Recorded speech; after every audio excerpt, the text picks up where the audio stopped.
بسم اللہ الرحمن الرحیم۔ السلام علیکم ناظرین، آپ میرا یوٹیوب چینل دیکھ رہے ہیں حقیقت پلس۔ معلم جبہ میں سیاحوں کو تفریح مہنگی پڑ گئی، انتظامیہ کے خلاف پرچہ درج۔ پاکستان کی تاریخ کے پر اسرار کردار سیٹھ عابد انتقال کر گئے۔ یہ ہیں ہماری آج کی اس ویڈیو کے موضوعات۔ ویڈیو کی تفصیل میں جانے سے پہلے آپ سے گزارش ہے کہ اس ویڈیو کو لائک کریں، چینل کو سبسکرائب کر کے بیل کے نشان کو دبا دیں۔ معلم جبہ میں سیاحوں کے رقص کرنے اور کرونا ایس او پیز کی خلاف ورزی پر انتظامیہ نے ایف آئی آر درج کر کے ہوٹل مالک اور مینیجر کو گرفتار کر لیا۔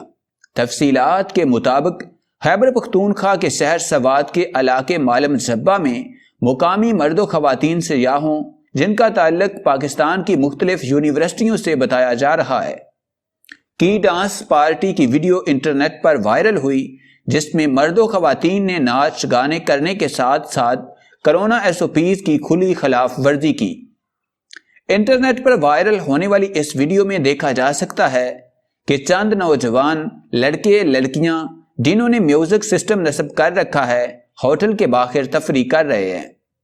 سیاحتی مقام پر اس طرح کے نازیبا ڈانس پارٹی کی ویڈیو سامنے آنے پر سوشل میڈیا صارفین کی طرف سے شدید تنقید کی گئی، جس پر معلم جبہ پولیس حرکت میں آ گئی اور اس واقعہ کا نوٹس لیتے ہوئے سارے معاملے کی تحقیقات کی، جس کے بعد ایس ایچ او تھانہ معلم جبہ جاوید اقبال کی مدیریت میں 6 جنوری کو hotel act, loud speaker act 33، N D M A اور پی آر سی 294 کے تحت ہوٹل مالک فضل خان اور مینیجر حسنین احسان کے خلاف مقدمہ درج کیا گیا۔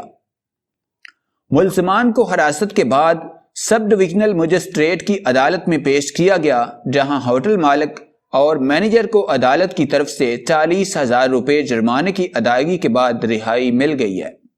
پولیس نے طلبہ کے خلاف رقص اور فحش حرکات کرنے اور کرونا ایس او پیز کی خلاف ورزی کا مقدمہ بھی درج کیا، جس کے بعد انہیں 30 سے 40 نامعلوم سیاحوں کی تلاش ہے۔ واضح رہے کہ معلم جبہ میں گزشتہ سال کی آخری ماہ میں ہونے والی اس پروگرام کی میزبان ہارویسٹ نام کی ایک تنظیم تھی، جس کا دفتر لاہور میں قائم ہے۔ یہ تنظیم بنیادی طور پر میوزک اور سیاحت کے فروغ کے لیے سرگرم عمل ہے اور ہر سال مختلف مواقع پر میوزک اور سیاحت کے فروغ کے لیے پروگرام کرتی ہے، تاکہ بین الاقوامی دنیا کو پاکستان کی حسین ترین مقامات کے بارے میں آگاہی ملے اور سیاحت کے لیے پاکستان کا انتخاب کریں۔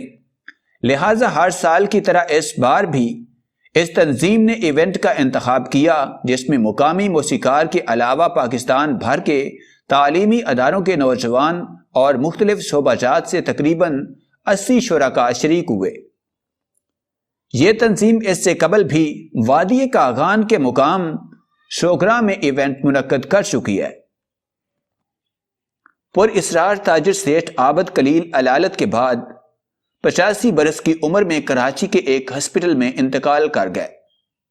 ڈان اخبار کی رپورٹ کے مطابق ان کے بھتیجے یاسر محمود نے ان کے انتقال کی تصدیق کرتے ہوئے بتایا کہ سیٹھ عابد نہیں رہے، انہیں علاج کے لیے اہل خانہ کی جانب سے کراچی میں ایک ہسپتال میں منتقل کیا گیا تھا، لیکن وہ جاں بار نہ ہو سکے۔ انہوں نے کہا کہ ان کی نماز جنازہ کراچی میں ہوگی، جبکہ قوی امکان ہے کہ آج ہفتہ کو بعد نماز عصر ان کی تدفین کر دی جائے گی۔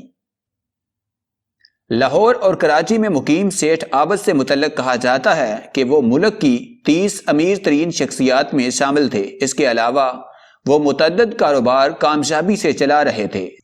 سیٹھ عابد پاکستان کی تاریخ کے پر اسرار کرداروں میں سے ایک ہیں، جن کے بارے میں بہت سی کہانیاں مشہور ہیں۔ سیٹھ عابد کے بارے میں کہا جاتا ہے کہ انہوں نے پاکستان کے ایٹمی پروگرام کی تکمیل میں اہم کردار ادا کیا، اور جب امریکہ نے پابندیاں لگائیں تو انہوں نے ایٹمی پلانٹ کے لیے ضروری آلات فرانس سے پاکستان سمگل کیے۔ سیٹھ عابد کے بارے میں یہ کہانی بھی مشہور ہے کہ انہوں نے ذوالفقار علی بھٹو سے اختلافات کے بعد ان کی صاحبزادی بے نظیر بھٹو، جو کہ اس وقت لندن میں زیر تعلیم تھیں، کو لندن میں ہی اغوا کروا دیا تھا۔ سیٹھ عابد بھٹو اور ضیاء الحق کے دور میں اہم ترین کردار کے طور پر جانے چاہتے تھے، لیکن پھر وہ منظر سے غائب ہو گئے۔ اس کے بعد ان کا نام نومبر 2006 میں اس وقت خبروں میں آیا تھا جب ان کے بیٹے حافظ اعجاز کو ان کے محافظ نے لاہور میں قتل کر دیا تھا۔